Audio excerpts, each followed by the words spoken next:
Okay, so this is the end of market review for Friday, the 14th of April, and we're breaking down price action as well as reviewing the trade, right? So this is a bit of a late recording, but either ways, just have to get it done. So let's look at price action for Friday. Um, saw a down close candle, right? Seeing a down close candle within a bullish trend.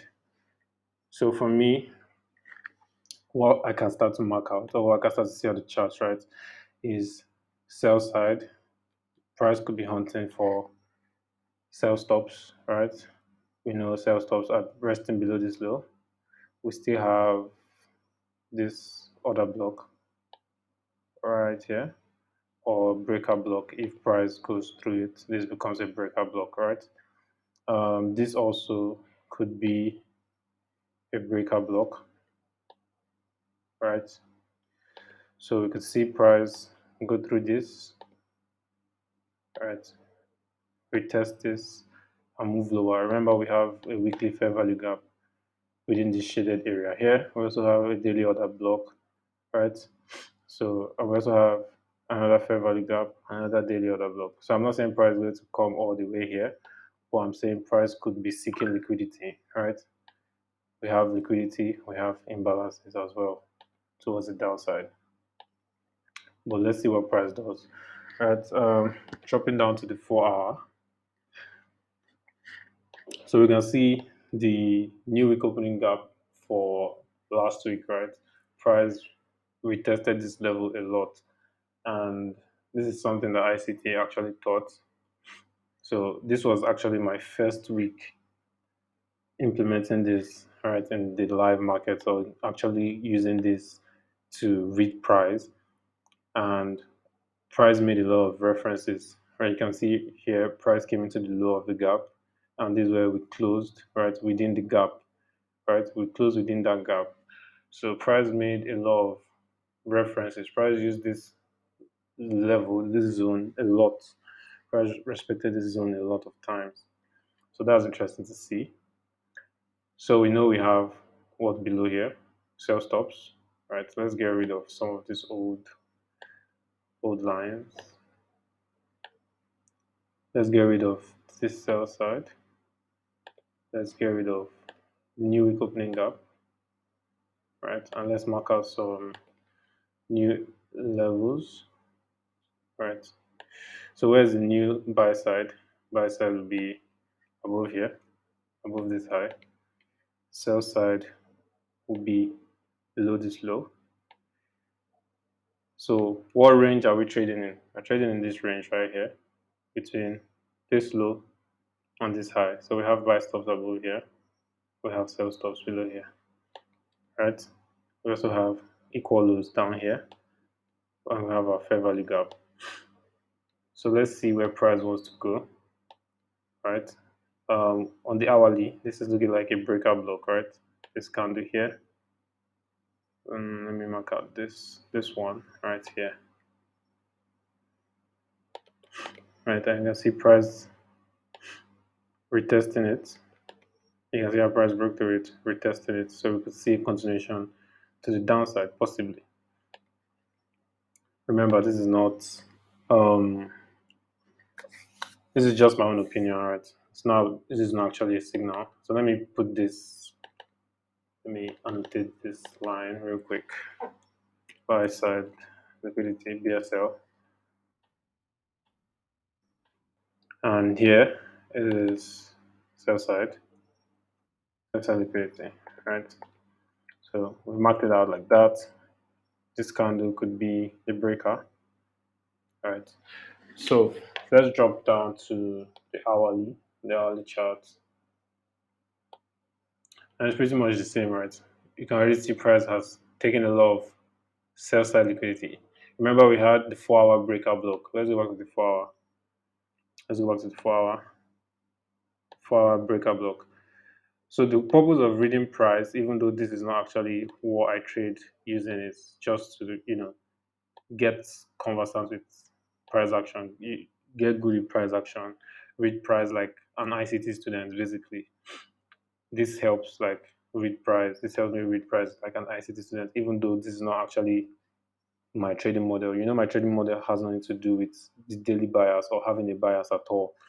But regardless, like you have to be able to read price because in the future, when your technical game advances and you build the foundation with your psychology and with your ability to trade your plan and everything, then you can evolve. So that's basically what I'm doing. So remember, breaker block. Now we have a fair value gap within that breaker block. And this fair value gap, we can see displacement, right? And this candle caused displacement. Why? It broke structure, right? This candle broke structure. So this is displacement. You can see this is what ICT we refer to as a CB, sell side inefficiency, right? No, sell side what? I don't I need to brush up on that. Sorry. Um how can I forget what that means? This is mad. But yeah, CB, I'll check for the full meaning of that. How can I forget that? But yeah, we have a fair value gap within here. This candle is a CB, sell side imbalance, buy side inefficiency. Yes, sell side imbalance, buy side inefficiency. So that's what we have here. And we could see price come up to fill it, right? Could see price come up to fill it, maybe the 0.5 and then move for sell stops, possibly, right? Remember, this is not speculation, this is just my opinion. So don't take this as a signal or anything. Yes, so what's next? So this is basically price action for Friday. So we're going into a new week and let's just see what happens. We have these few levels. Yeah, we have these few levels that we've annotated on the charts, sell side, buy side, breaker block. On the higher time frames, we know that we are still bullish. So whatever price is doing, moving to the downside, is only seeking liquidity, right? It's only seeking liquidity or seeking imbalance, nothing more, right? So let's go over the trade that I actually took on Friday.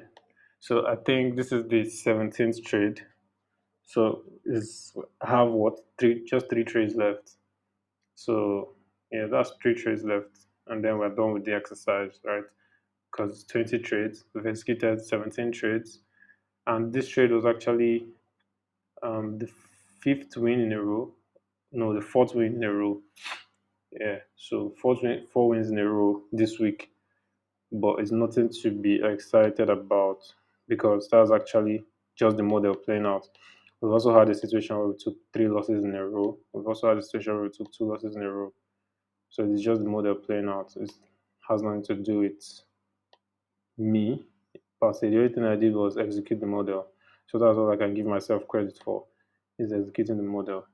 And this is why I said bias doesn't actually matter for my trading model, right? Not for everybody. We had a down close candle for Friday, but we took a buy trade and we're still profitable on that. So let me drop down to the 1 minute and let me take price back. Go back to the 15, take price back to our entry, right? And then go down to the 1 minute. So on the 1 minute time frame, right? Let's look at the 3 minute first, because I want to explain why I have this line here. So you can see this candle, right? We had a fair value gap within this candle, right? So what I did was I took the fibs, the Fibonacci, from the high of this candle to the low of this candle, right? High to low, candle high to candle low. The midway of the candle, 50% retracement, right? That's why I have this line out here. Because I was expecting to see price fill this candle at least to the 50% before retracing to the downside. Now, this is me reading price. This is not me speculating. This was not the reason why I took this trade, right? As you can see, I had a level marked here, and I spotted what I was expecting was to see price come up into this level and within my time zone, right? within my trading window. So if price had come into this level within my trading window, then I would have taken a short, right? But what I ended up seeing was price created this fair value gap right here before 230, right? Right before 230, price created this fair value gap here. We had equal highs here, right? And we knew that the drawn liquidity would probably be these highs, these equal highs, for price to run into the 50% of that fair value gap. Now, this is just based on um, the knowledge from ICT and all of that.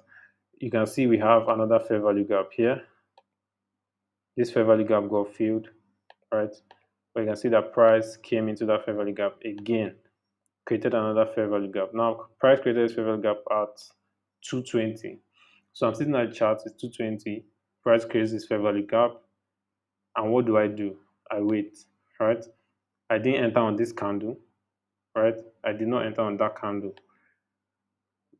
because price had not gotten to my trading window. So my trading window is from 230. So this was 10 minutes before 230. So I cannot engage. Why? Because the rules of my strategy or my model says don't engage until it's 230.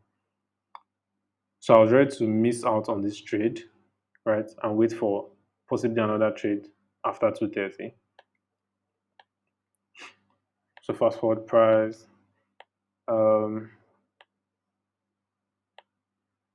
Now this is where, so 230, by 230 price came back to retest this fair value gap, right? Because it hadn't met our objective.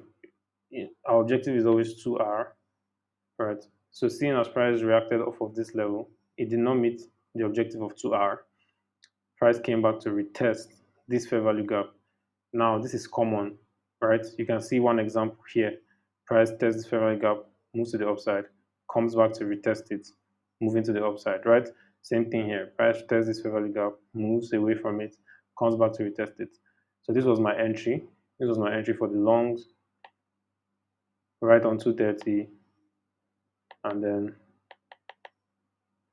price went for our target. And you can see price went to the 50%. Price went to the 50%, and then did this thing. So this was our trade. This was the trade for Friday. So this was the 17th trade, and this was the win, right? So we stuck to the model, we stuck to the rules, ended up coming out with 4 wins out of 5 trades. So that's pretty impressive. But that's all because of the model, right? So we've done the back testing. We're currently doing the forward testing. And after forward testing, then we'll go to live testing, right? And when you're live testing, that's when the real emotions start to come up and everything. But these are the stages to follow. These are the stages to follow. Many people will not have the patience to actually do this because even me, I'm growing impatient, right? Because it's like, okay, I have just 3 trades to take. All right, I have just 3 trades to take. But we know that the model is profitable, right? The model is profitable because we're already up about 11R, right? Up 11R or 13R. We're up 13R, sorry. Up 13R. And that means like, excuse me, we're up 13R. And that means for the next 3 trades, even if we lose the next 3 trades, we'll be down to just 10R. So even if we end up with 10R, that's pretty good, right? Because being up 13R, this means that like um how many percent does it take to pass a funded challenge? The phase one, the first phase takes 8%. So if you risk 1% per trade on a funded account, you'd have passed phase one, right? You'd have passed phase one. So this model can actually pass a funded challenge. So that's good to know. Or it has the potential, right? It has the potential to do that. So that's good to know. So this is the 17th trade. We've rounded that up. We're up 13R, right? Up 13R. And even if we lose the next 3 trades, we go down to 10R, right? But we have to finish the exercise. We can't jump to conclusions. We need to see the whole 20 trades pan out. We need to record the whole 20 trades and we need to be done with this exercise. and then we move on to the next phase, which is the live one, which is the live testing.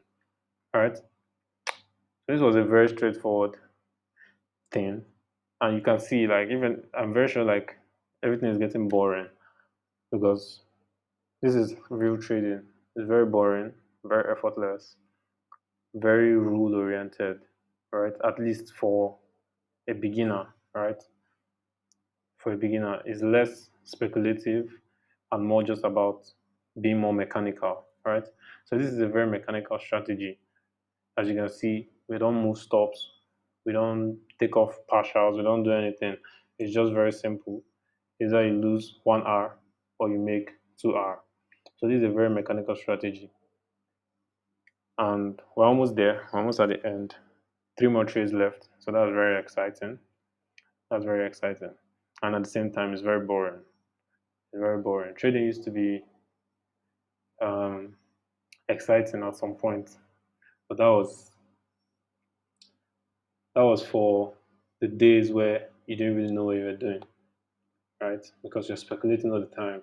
You expect every trade you go into to be right, and when you go in like that, where it's like, okay, you feel the only reason you're taking this trade is because you're right, then that's not the right mindset to have. Because when you end up being wrong, you know. So let's just take that for another day. I don't want to go on a whole rant, but yeah, this is basically it. 17 trade. So from Monday we'll continue. So for this week, I think like I did very well, right? I think like I was very good in my executions this week. I don't think I really had any issues with my executions, right? The executions were on point. They were quick. There was no hesitation. There was no greed. There was no fear. There was nothing like that. It was just very straight to the point. So it comes with understanding, right? It comes with understanding, and like this has to do a lot with like mental skills. Like that's one thing a lot of people don't talk about in trading. Like is it has a lot to do with mental skills because when we go into the live accounts, I feel like that's when the mental skills are really going to have to come into play, and then we'll see if we're lacking in the mental skills that we need, right, to be able to do this on a live account, to be this mechanical, this carefree, this straight to the point, right? Follow the rules. Let's see how we go. Let's see how we do. It's going to be exciting, right? So everything is going to be documented as well. Everything's going to be documented. Please, if anybody is watching this, don't take this as your model. If you want to learn how to trade, just study ICT by yourself. Pick out your own model. What I'm trying to give you is like a framework of how to go about it. Whatever model you end up trading, or whatever model you're trading, whatever strategy you're trading, I'm just giving you a framework of how you can approach it, right? So that you can like find better consistency and all of that. So this is just basically it. And yeah, I'll end it. Yeah, I'll end it here because there's really nothing more to say. Everybody's still learning. I'm still learning. So please don't take this as financial advice. Don't take this as anything. Don't use my model. Please go and find your own. Just use the framework that I'm giving you. Just use the framework that I'm giving you. Don't be lazy about it. And I don't think it's difficult. It's difficult, but it's not so difficult if you like put in the work to like really understand what's going on. So yeah, that's it, and I'll see you guys in the next one.